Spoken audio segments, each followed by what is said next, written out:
When I was thinking about these issues, I started to feel really guilty. Here I am telling people, you gotta vaccinate your kids, and look what I did. And I saw it from the other point of view. You know, I had a young daughter, and like all parents, I was completely paranoid about things that might happen to her. You know, you're so vulnerable as a parent, and you have this vulnerable, defenseless little child. And at the time, there was still a lot of concern about the whooping cough vaccine, or pertussis. And there had been some studies that found some connections to epilepsy or other brain issues, and seemed to be associated with this vaccine. As it turned out, when bigger studies were made, it was found that there was no connection. This was not a cause of brain damage in kids. And in fact, these kids that were developing epilepsy had a genetic disorder, nothing to do with vaccines. So anyway, I had this new child, a beautiful new child, and I was concerned, and my wife and I went to the pediatrician, and he said, oh, well, maybe you shouldn't give it. No, I support you. Don't give the pertussis vaccine.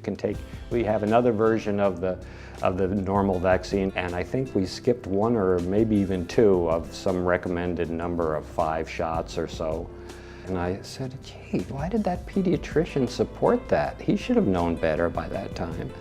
So I looked him up, and his name was Dr. J. Gordon. He wrote a foreword of one of Jenny McCarthy's books. He's the pediatrician of Jenny McCarthy's son. Jenny McCarthy, you may know, is a celebrity who has a son that was diagnosed autistic. We don't know what causes autism. We don't know what processes lead to it. We really don't know. But what we do know, as well as we can know, with really big, careful studies, we don't find any connection between vaccines and autism. I think they really feel that they're onto something, and they don't have a scientific background, and I'm afraid also they're letting their emotions rule their rationality. And you know, emotions are very important. I'm not advocating a rational Dr. Spock view of how we should behave. Emotions are extremely important, and it's how we understand, how we relate to each other. If you don't take into account what's really the best, gives your children the best odds and gives our society the best odds, then you're putting your child at risk. That's not moral either. It's one of those few issues where acting selfishly is also acting for the good of everybody. The spread of disease is governed by one number, what public health experts call R, the reproduction number.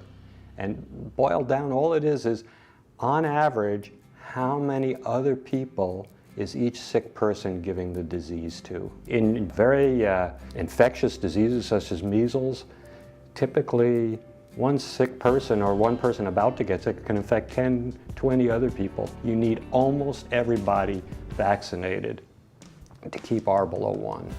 Some other diseases which are harder to spread may be able to get away with 90% of the people vaccinated, or even 85%. And unfortunately, not every kid can be vaccinated.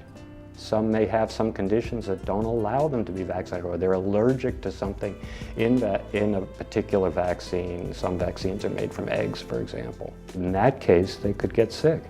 So we need to protect them. The safest way to prevent your children from getting the disease and prevent other kids from getting the disease is to vaccinate your kids. You have to keep R below 1. And how do you do that without having everybody get sick? Well, you have to vaccinate people. If once R is below 1, we say that the population has herd immunity. The disease can't really spread in that community, even if something from outside comes with the disease. I'm personally interested because I see a lot of issues in society where science is somehow ignored, and I think it's a real shame. Science is the best way we have of getting to the truth, not that it's guaranteed. It's just the best way we got.